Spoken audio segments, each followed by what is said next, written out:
राधे राधे। श्रीमद् भगवद गीता में योग शब्द का कई बार उपयोग हुआ है, योग शब्द कई बार आया है और योग का तात्पर्य गीता में जो बताया गया है वो बताया गया है समता की स्थिति से। जब किसी मनुष्य की स्थिति ऐसी हो जाए कि वो हमेशा समता में रहे, समान रहे हर परिस्थिति में, उस स्थिति को योग बताया गया है। इसका मतलब क्या है कि सुख दुख, हानि लाभ, जय अपयश, जो कुछ भी हो उसके साथ वो अपने आप को संभाल के रखे। ना तो दुख उसको इतना दुखी कर दे कि वो मरने की नौबत पर आ जाए, ना सुख उसको इतना सुखी कर दे कि वो अपने समान किसी को समझे ही ना, अपने आप को वो सूरमा समझने लग जाए, अपने आप को सर्वश्रेष्ठ मानने लग जाए। तो गीता योग जो शब्द है जो गीता में आया है उसका तात्पर्य है कि व्यक्ति समान रहे। जब तक समान नहीं रहेगा, जब तक समता की स्थिति नहीं आएगी, तब तक चाहे व्यवहारिक जीवन हो या चाहे पारमार्थिक जीवन हो, उसमें कहीं पे भी वो लाभ उसको प्राप्त नहीं होने को मिलेगा। अब संसार में भी अगर आप छोटी छोटी बात पर दुखी होने लग गए या खुश होने लग गए, किसी ने आज तारीफ कर दी खुश हो गए, किसी ने बात नहीं मानी दुखी हो गए, इससे संसार में भी जिया नहीं जा सकता, खुशी से नहीं जिया जा सकता। जिया तो जा सकता है, जीते तो कई लोग हैं, पर खुशी से, उस आनंद से एक समान स्तर से नहीं जिया जा सकता। और परमार्थ में तो जब तक समता नहीं आएगी तब तक परमार्थिक मार्ग का तो रास्ता ही नहीं खुला। मानो सबसे पहला कार्य है कि अपने आप को, अपने मन को, अपने चित्त को इतना समान बना लेना कि आपको इन सब बाहरी आवरणों का, बाहरी वातावरण का आपके चित्त पे बहुत अधिक असर ना पड़े। अगर थोड़ा बहुत पड़े भी, क्योंकि मनुष्य शरीर है, थोड़ा बहुत अगर पड़ भी जाए भावनाओं के तहत, तो तुरंत अपनी स्थिति में स्थित हो जाए। ये मैं मेरा, तू तेरा, ये सब जो भावना होती है ना कि मैं ही सही हूं, तू ही गलत है, इन सब से ऊपर उठे, तब वो स्थिति एक आम तौर पे समता की स्थिति मानी जाती है। अच्छा, अब ये जो समता की स्थिति है, इसको प्राप्त करने की 3 मुख्य विधि गीता में बताई गई है। 3 योग बताए गए हैं। पहला है कर्म योग, दूसरा ज्ञान योग, तीसरा भक्ति योग।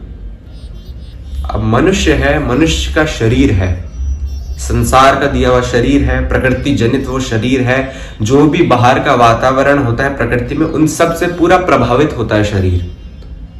स्थूल, सूक्ष्म और कारण, ये 3 अगर हम और अंदर जाके और डेप्थ की बात करें तो ये 3 प्रकार के शरीर होते हैं एक किसी मनुष्य के। इनका जो कर्म योग, ज्ञान योग और भक्ति योग, ये कैसे इन सबसे जुड़ाव रखता है, कैसे रिलेटेड है इन सबसे,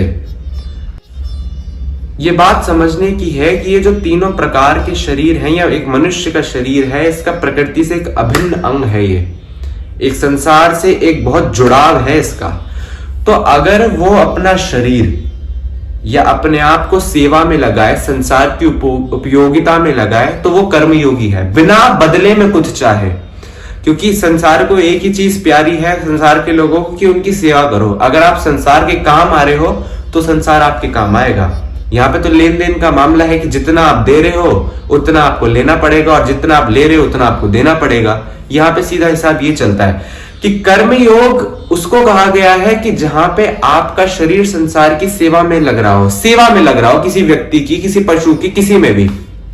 ज्ञान योग, जब आपका शरीर इन चेष्टाओं में लग जाए कि आपको अपने आप को जानना है कि आप कौन हो, आप हो कौन, आपका अस्तित्व क्या है, आपका यहां आने का उद्देश्य क्या है, आप हो कौन वास्तव में। क्या जो नाम आइडेंटिटी, जो नाम आईडी कार्ड में लिख दिया गया है सिर्फ आप वही हो, या परिवार जनित जो एक आपका आधार बन चुका है, एक नाम बन चुका है, एक आपकी आइडेंटिटी बन चुकी है कि आप फलाने परिवार से हो, फलाने समाज से हो, या इससे ऊपर भी कुछ है, अपने आप को जानना, ये ज्ञान योग। और भक्ति योग वो योग होता है कि जब आप ना तो अपने आप को जानने में बहुत ज्यादा समय लगाते हो, ना आप कुछ करने में बहुत ज्यादा समय लगाते हो। आपका मुख्य उद्देश्य ये हो जाता है कि भाई ये जो कुछ भी है, शरीर है या मन है या मैं हूं, कैसा भी हो, ये भगवान का है। जिसने संसार बनाया है उसका है, जिसने शरीर दिया है उसका है, और भगवान मेरे हैं। जब ये वाली भावना आ जाती है तब ये भक्ति योग बनता है। तीन शक्तियां हर एक मनुष्य में होती हैं, आमतौर पर कम ज्यादा हो सकती हैं। कुछ जानने की शक्ति, कुछ मानने की शक्ति, कुछ करने की शक्ति। जो करने की शक्ति होती है, यहां पे एक प्रश्न उठ जाता है अपने आप कि ये जो तीन योग हैं, इन तीन योगों में से पहचाने कैसे कि हम किस योग के एक सैद्धांतिक पथिक हैं। तो अगर किसी व्यक्ति को ऐसा लगता है कि हमारे अंदर करने की शक्ति बहुत है, हम कर्म कर सकते हैं, तो वो कर्मयोग का पथिक है।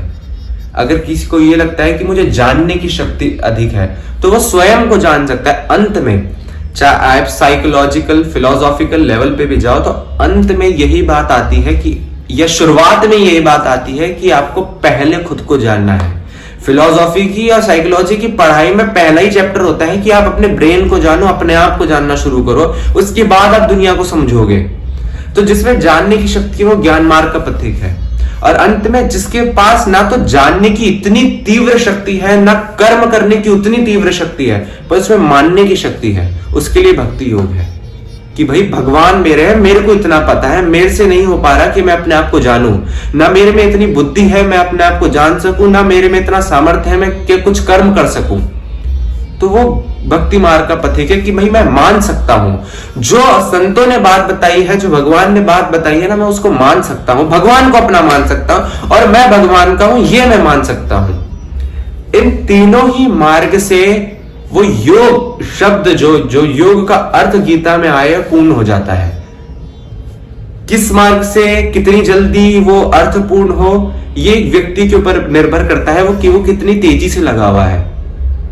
पर आमतौर पर संतों ने अपने भाव प्रकट इसमें किए हैं कि जिन भी साधक की भक्ति योग में बहुत ज्यादा रुचि है, जो भक्ति योग को बिना किसी स्वार्थ के पकड़ के रखते हैं, बिना किसी इच्छा के पकड़ के रखते हैं, वो इसको पाते हैं, वो और जल्दी इस मार्ग में आगे बढ़ सकते हैं। इसके बाद एक और बात है कि अगर कोई कर्म योगी भी निस्वार्थ भाव से सेवा की भावना से अपना कर्म करे, कोई ज्ञान मार्गी भी उस प्रभु की सत्ता को मानकर अपने आप को जानना शुरू करे, बिना मैपन बीच में लाए कि मैं अपने आप को जान रहा हूं, जब वो वासुदेव सर्वम की स्थिति लाए कि भाई भगवान का जनित ये शरीर है, उस शरीर को ही भगवान की सेवा द्वारा मैं जान रहा हूं, या भगवान के दिए प्रसाद से भगवान की जनों की सेवा कर रहा हूं, ये जब निस्वार्थ और निष्कामता की भावना जब आती है, तब वो चाहे किसी भी मार्ग का पथिक को उससे लेना देना नहीं होता, वो उसी मार्ग का है जिस भी मार्ग में वो चल रहा है, और अंत में वो वहीं पहुंचेगा, उतनी ही जल्दी पहुंचेगा जितनी जल्दी ये सब संत महापुरुष पहुंचे हैं। क्योंकि जितने भी संत आज तक हुए हैं, उन सब का मूल सैद्धांतिक, चाहे उनके व्यवहार में ये चीज हो, चाहे उनकी भावना में ये चीज हो, एक चीज हमेशा रही है। पथ अलग अलग हुए हैं जरूर, किसी ने किसी और तरीके से रिझाया, किसी ने और तरीके से अपना उद्धार किया है, लेकिन एक भावना मन में रही है, वो निष्कामता की भावना, दूसरों के हित की भावना, कि दूसरों का ये जो इतना बड़ा जन समाज है, उनका हित कैसे, उनसे सेवा कैसे बन सके। तो संत जन आप देखोगे मन में भक्ति योग धारण करते हुए कर्म योग का निर्वाहन करते हैं, और भक्ति योग तभी पूर्णतः आपके मन में स्थापित होगा जब आप अपने आप को जान लोगे कि ईश्वर अंश है। जब इस बात को जान लोगे कि ईश्वर अंश जीव अविनाशी चेतन अमल सहज सुख राशि, जब ये बात मन में बैठ जाएगी, उसके बाद भक्ति योग में और प्रवेश होगा। तो संत जन ये तीनों एक साथ चलाते हैं। तो ये योग का एक वास्तविक अर्थ जो साधक संजीवनी में परम श्रद्धेय स्वामी श्री राम सुखदास जी महाराज जी ने और अपने प्रवचनों में उन्होंने कहा था कि भाई गीता जो योग के बारे में बताती है, एक मूल रूप से एक बाहरी, एक ब्रॉडर वे में क्या अर्थ होता है योग का। राधे राधे।